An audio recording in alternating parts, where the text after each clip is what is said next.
lips against your thighs, threatening to deliquesce your iceberg eyes. You can't always be in control, even if you scripted every opening line and walked away mid-conversation every time. You should hear the discussions between these Indian Celtic Yoruba breaths, broken down to raw beats like a confluence of two rivers in an ocean. New York rhythms echo out all night, beat against my bones, move through them. My brain is a meeting place for spirits. They gather like Berbers murmuring at a bazaar to barter over souls and love through the wares of the earth. I've been this way since birth, or before. I was conceived over Conga Square, above Yoruba priestesses chanting protection prayers, below Catholic angels with golden hair, that Mare sent for me from church in that deep, dirty, deep South, where African spirits don European masks and Renaissance through entranced ebony bodies. That battle's been raging since 1555, but in Bahia their eyes roll back and watch their brains unfold into luminescent dust on Fridays, and they kiss crosses and take communion on Sundays.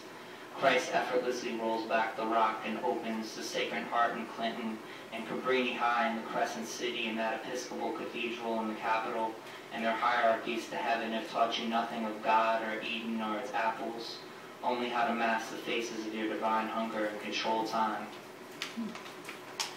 God's book appointments with your halo desire and feast briefly at your altar. But I don't eat wafers and drink thimbles of wine and wait ravenously under cavernous ceilings. I have a bow and arrow and hunter hunger. I live in the woods and follow the visceral cycles of my own moon. I don't know what you want, but I know that you do. Do you expect it to manifest cleanly like the Immaculate Conception sprung fully formed from the brain of Pope Pius IX? Lack the life fire of Zeus, shining brightest of the nine? Lightning licks down your neural paths, and no Athenian wisdom will help you hide from its deist glow. That fleetingly illuminated all those paradisiacal hints. Like the slight smile we both rushed to conceal when our eyes met for the first time, are all still there, waiting to touch refracted light and blossom from premeditated lines to divine plays that soar back out towards the sun, vapor frozen in clouds like a Catholic girl waiting for a priestly cue. I don't know what you fear, but I know that you do. And your poker-faced foxtrot will never satisfy these warring heavens, demand ecstasis.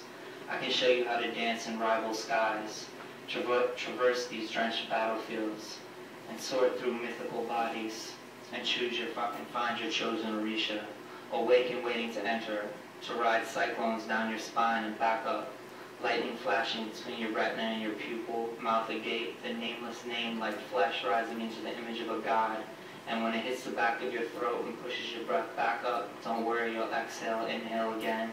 And in the meantime, it's time to melt the worlds. Catch the ice cream ghosts spilling over with your tongue, and spit them back out on the throne. Francis Bacon painted papal screams. Let the newly lit crowned kings roam, and choose forms to dive in. I got ghosts swimming through my brain like California riverbeds through sieves yield gold rush gold, sparkling brightly defiant so you can find me in this dimly lit world.